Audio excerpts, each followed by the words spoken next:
Матрёшка – это русская кукла. I'm going to open this one in a minute, but first a little bit of history. The first Matrёшka was created in 1890 in the suburbs of Moscow.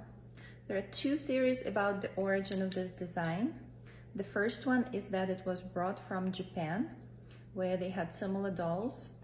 However, the creators of Russian Matryoshka insisted that they had never heard about it before, and they came up with the idea themselves because at the time we already had Easter eggs made the same way. You can see there are different designs, different styles, different colors. It got the most popular female name at the time, Matryona, Matrёsha, and Matryoshka became a common noun. The original Matryoshka had 8 dolls in it. Mine has 7.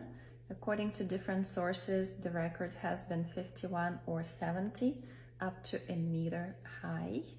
And now I'm gonna open mine.